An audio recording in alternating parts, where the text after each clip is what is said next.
কত বাদাম চাষ করেছে হুগলিতে। আমার মনে বাদাম গাছে জল উঠে গেছে। এই যে বাদাম, কাঁচা বাদাম শুকাচ্ছে।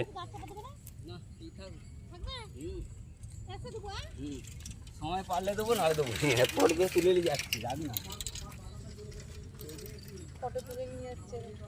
বাদামগুলো এইভাবেই থাকে এখানে, তোলা হবে না? তুলবে তো, কিন্তু এখন সময় নেই, এখনো মাঠে শুকনো বাদাম আছে।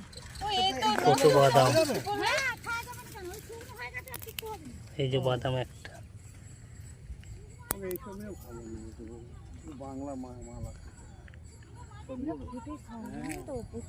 প্রচুর খাটতে পারে, এটা ছাড়াও দেখি। প্রচুর খাটে এরা। কাঁচা বাদাম, কাঁচা বাদাম। মাঠ থেকে তোলা বাদাম, হ্যাঁ, টাটকা একদম, পুরো পুরো টাটকা। দেখাও দেখাও দেখাও, কাঁচা তো এটা, দেখাও। এই যে দেখুন বাদাম, ও কাঁচা বাদাম, কাঁচা বাদাম, দাদা কাঁচা বাদাম। এই বাদাম খাচ্ছি, কাঁচা বাদাম, মাঠ থেকে তোলা।